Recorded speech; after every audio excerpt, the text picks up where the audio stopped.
I said it once and I said it again. I generally do not want Matt Gaetz as Attorney General. I don't. Sorry, not sorry. I don't. Some of the people that Donald Trump picked, it's like, yeah, it's okay. It's okay, I guess. But like with Matt Gaetz, it's a hard no for me. If you're right leaning or left leaning, some of y'all are going to disagree. Some of y'all are going to agree. But Matt Gaetz, something is really rubbing me off. It's just a hard no. That one is going to be so tough for him to get in.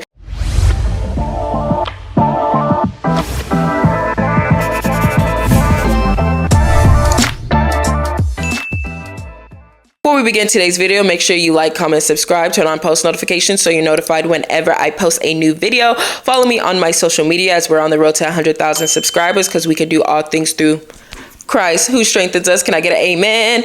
Amen. So MSNBC is currently reporting how Vance Trump AG pick Gaetz meeting with senators as we speak, honestly, on the Hill, down the street, right there. Yeah, they do have 2 months before they have 2 months of, like, I wouldn't even say networking. Networking is definitely not the word. Bribing, convincing, a lot of convincing to do. I personally don't think Gaetz is going to be confirmed by the senators. I really hope he doesn't. Even aside from his allegations, there's just a level of, and you're probably saying, oh, Uduak, the irony, but just an emotional intelligence factor that I truly believe Gaetz is missing when it comes to being AG. I think that Trump really missed the spot with picking his attorney general. From a strategy standpoint, Matt Gaetz, he has like an unnatural loyalty to Trump, so I can see where Trump picked that. But I really, really hope we can agree to disagree. That's where this is a safe space for us to have these conversations. But I'm not feeling it. I am not feeling it. We're going to go ahead and watch this small clip from MSNBC, and then we're going to continue. Senators oppose this play. Here's Lisa Murkowski. This is our job. This is the role of advice and consent, and I think we need to embrace advice and consent with full enthusiasm. We are a separate but equal branch, so let's not cede any of our constitutional authorities. Let's take it seriously. I just wonder, Susan, what's the upside for Trump nominating somebody like Gaetz when he could just go the regular route, not open up Pandora's box with somebody who has less baggage? That's a great question. He really should, frankly, actually, I don't think you'll ever see Donald Trump back down from his appointments. What the pressure will be is for Matt Gaetz to say, I withdraw my name. Watch out for that phrase a couple of times. I think you may hear it maybe 2 or 3 times of some of the names we've had put forward, especially once the investigation of these individuals, like every cabinet nominee has gone through. It's your personal records. It's your family's records. It's your finance records. It's your donation records.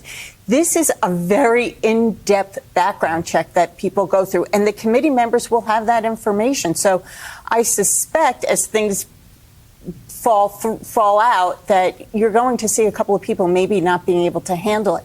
But when we talk about that recess appointment, first of all, it takes the Senate to vote for the recess appointment. So you need to still get the majority of senators to do it.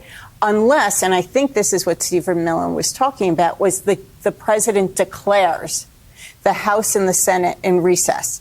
I don't think that it's never been done. I don't think he could get away with it. And a lot that's never been done. Yeah, thankfully he said lawful. So let's see what happens. The Washington Post did kind of lay out how Trump's transition apparatus has operated in a rogue way, bypassing standards and practices his predecessors have used, one ally calling it a hostile takeover on behalf of the American people. Basil, is this what American voters wanted? Well, they wanted a political disruptor, and they certainly got that. Now my concerns about Donald Trump are well noted. But what he's looking at is the fact that essentially he's built a lot of his base on a repudiation of a lot of the political movements over the last decade, whether it's Me Too, it's Black Lives Matter, DEI. It's a kind of repudiation and backlash against that. So in some respects, a lot of these appointments are his message to the American people and certainly to his base that I'm willing to go against the grain and I'm willing to make appointments to these positions of people that I like. He's actually appointing a lot of celebrities, which we know he likes, because fame and fortune. Let's pause this. Let's go run down of just a few people that he's appointed thus far. If you watch my previous video, I break it down with a lot of their bios. Some of them a lot of them I'm familiar with. Some of them I'm not. But let's see. Susan Wiles, we know. Deputy Chief of Staff Dan Scavino, James Blair, Stephen Miller, Taylor, Dr. Oz.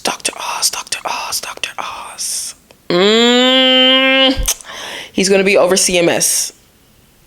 Dr. Oz is going to be over CMS.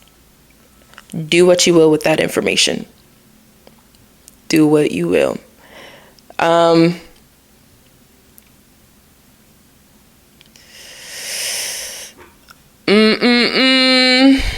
Okay, so we have Tom Holman. Y'all already know. Bordazar, Elon Musk, Vivek, Tulsi Gabbard, National Intelligence, Attorney General for Matt Gaetz.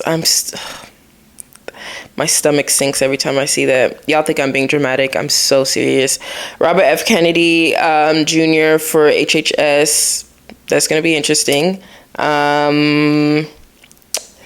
We have the press secretary, Caroline. Linda McMahon, education secretary. Why? I'm still stuck on the Linda McMahon, though. No tea, no shade.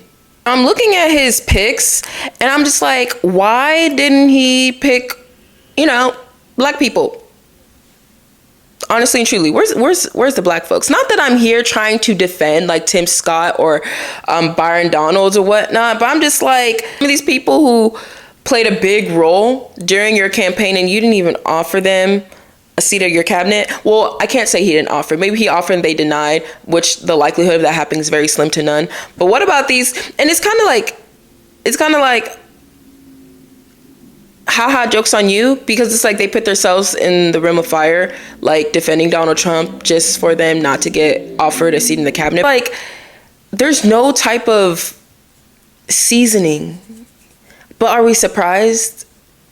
But then again, some of y'all are going to say race is not everything, this and the third. But when you have people who went out their way and defended you and helped you throughout the campaign just to be chosen over by Dr. Oz, no tea, no shade for Dr. Oz, but I don't know, a lot of these picks is just giving random.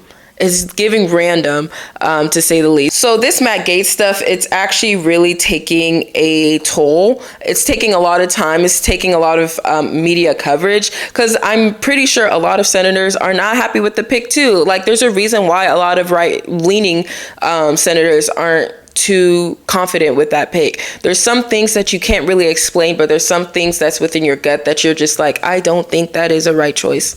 I don't think that's a right choice. Even someone who's not even a Republican, I could have advised you with at least some decent options you could have looked into. But yeah, it's a no for me. It's a no for me. It's a no for me. I understand he brought out Hunter Biden's laptop information and exposed that, whatever, but some things you just can't even explain. Some things it's just like, no, thank you. Let me know your thoughts on the comments down below. Be as respectful as possible, because I will clap back. Clock it. I don't even have time, to be honest, to clock back at everybody that disagrees with me. That's neither here or there. But honestly, let me know your thoughts on the comments down below. Do you think that Matt Gaetz's pick is a good pick, or do you think he should, probably step down? Because it's crazy, because she's a Republican strategist, and prior to the clip that I showed, she even insinuated like the best way out of it is for Matt Gaetz to step down and remove his name from the nomination. But the way that Trump is set up, Trump, if he wants something, that ego and pride isn't going to let up. So we'll see about that. But yeah, let me know your thoughts in the comments down below. Be sure to like, comment, subscribe, turn on post notifications so you're notified whenever I post a new video. Follow me on my social media as we're on the road to 100,000 subscribers. I love y'all all. God bless y'all. This is Uduak, connecting people with policy.